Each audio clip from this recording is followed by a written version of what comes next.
네, 저는 경기도 군포의 이하경 의원입니다. 오늘 새로운 우리나라의 금융정책을 총집행하시는 금융수장을 맡는 인사청문회입니다. 그래서 평생 공직에서 봉사하셨고 또 새롭게 우리 금융정책을 입안하고 집행하시기 위해서 오신 분을 소관 국회의원으로서 축하하고 덕담을 해야 함에도 불구하고 청문회 막두부터 그럴 수 없으므로 무거운 마음으로 이 청문회를 임하고 있습니다. 최근에 언론 보도에 나와 있는 그 제목 한번 제가 읽어보겠습니다. 위장 전입, 투기 탈루, 표절, 청문회 4종 세트 이번에도, 이런 기사 제목인데 혹시 보셨습니까? 네, 봤습니다. 이 제목은 바로 박근혜 정부의 국무위원이 되기 위해서는 위장 전입, 다운 계약서, 세금 탈루는 아주 필수 조건이 되어버렸다는 이야기입니다. 그 정점에는 1인 지하 만인 지상이라는 국무총리님까지 그런 청문회를 겪고 통과했습니다.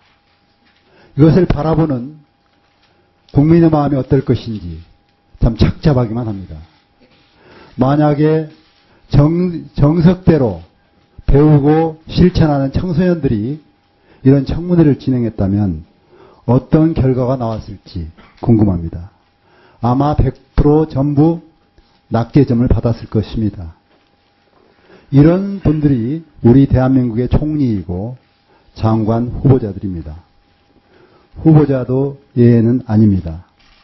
후보자 역시 청문회를 진행하기 이전에 어떻습니까? 본인 스스로 되돌아보고 이제라도 사퇴하실 의향은 없으십니까?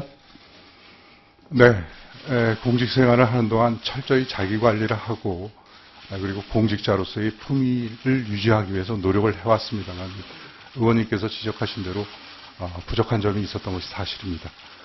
이를 철저히 반성하고 앞으로 더욱 자기 관리에 충실히 노력하겠다 하는 점을 약속드리겠습니다. 네, 후보자의 그 부도덕성을 한번 살펴보겠습니다.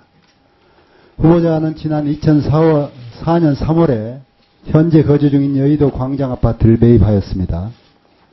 영등포구청과 후보자가 제출한 자료에 따르면 실거래가가 6억 7천 아파트인데 2억 원으로 신고했습니다. 이걸 인정하셨죠? 네, 그렇습니다. 네. 다운계약서가 어떤 내용인지는 아시죠? 네, 알고 있습니다. 네. 다운계약서를 왜 쓰죠? 그 당시에 집을 살 때 혹은 팔 때의 관행이 기본적으로 세금의 처리 문제를 부동산 중개사에게 맡겨서 의뢰하는 그런 관행이 있었습니다. 제가 철저히 챙겼어야 했다고 생각을 합니다. 그때는 그 관행에 따라서 모르셨습니까? 네. 그 당시에는 다운계약서를 몰랐고 이제 알으셨다는 겁니까? 예, 다운계약서 그 이후에 여러 청문회 과정에서 거론이 되면서 알게 되었습니다. 그런데 그 당시에 제가 부동산을 사고 팔 때 더 철저히 했어야 하는데 그렇지 못한 점에서 송구스럽게 생각합니다.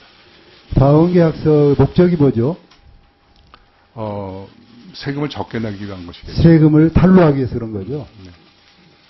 자, 보통 그 당시에 다운계약서 쓸 때 일반적으로 한 20% 정도는 낮춰서 씁니다. 그 당시에 관행들이 그랬습니다.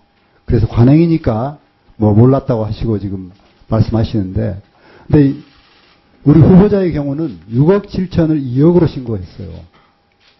거의 70% 가까이 다운을 시켜버린 겁니다. 이건 몰랐다고 해도 잘못이고 알고 그랬다면 범죄입니다. 더더구나 아무리 그 당시 법이 관행으로 돼 있었다고 해도. 어떻게 이해되세요?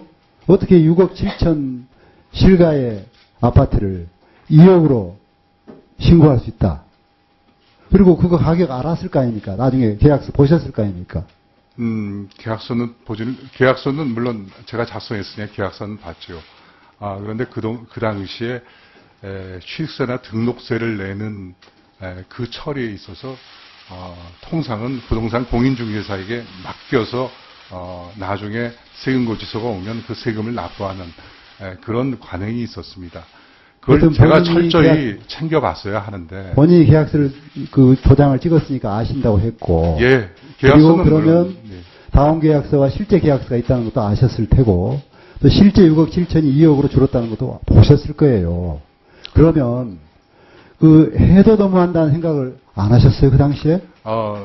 부동산 1억이나 2억을 깎아서 하는 것은 뭐 그렇다 치고 거의 20-30% 가격으로 줄여버린 데 대해서는 이건 해도 너무한다. 이건 범죄다.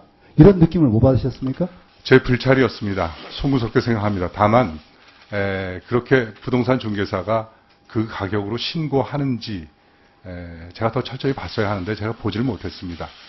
그 점에 대해서는 이미 제가 뭐 자료도 냈습니다만 송구스럽게 생각합니다.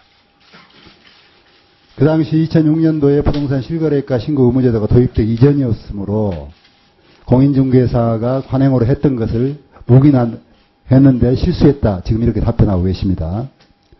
자, 그런데 지금 이걸 보고 계시는 국민들은 이해가 안 가실 거예요. 어떻게 보고 이렇게까지 다운을 시켰는데 그건 범죄 행위 수준인데 그걸 묵과했는지 공직자로서 그게 가능한 것인지 아마 이해가 안 갈 겁니다. 현재 그 당시에 정직하게 신고했다면 당시 취등록세율이 5.8%입니다. 그래서 계산해 봤더니 3,800여만 원이 나와요. 그런데 1,160만 원을 냈습니다. 그러면 대충 2,700만 원이 세금을 안 내신 겁니다. 이건 오늘 같으면 범죄죠. 그런데 최근에 연말정산 파동이 있었습니다. 40만 원, 50만 원 연말정산 파동으로 마무리해 주시기 바랍니다. 네. 최근에 연말정산 파동이 있어요. 얼마나 서민들이 세금에 민감한지 아실 겁니다. 가계부담을 크게 지는지. 그런데 2,800만 원이면 10년 봉급생활자 평균 3천만 원 연봉 소득자 10년의 세금에 해당됩니다. 본인은 후보자는 10년의 봉급생활자 서민들의 세금을 한꺼번에 탈루한 거예요. 어떻게 생각하세요? 그 당시에 어떤 직책에 계셨죠? 정부에? 2004년에 과장으로 있었습니다. 재정경제부 종합정책과장이셨네요. 예, 그렇습니다. 건교부와 더불어 그 당시 참여정부와에서 부동산 정책 주무부서였습니다. 어때 이제라도 잘못을 인정하시고 내가 공직자로서 부족하다 사퇴하실 의향이 없으십니까? 예, 의원님 거듭 말씀드립니다만은 그 당시에 비록 관행이었다 해도 제가 철저히 챙기지 못한 점은 저의 불찰입니다. 그 점에 대해서는 송구스럽게 생각합니다. 앞으로 더 그러한 일이 발생하지 않도록 자기 관리를 더 철저히 해나가겠습니다. 네. 이하경 의원님 수고하셨습니다. 다음 새누리당의 이은용 의원님 질의해 주시기 바랍니다.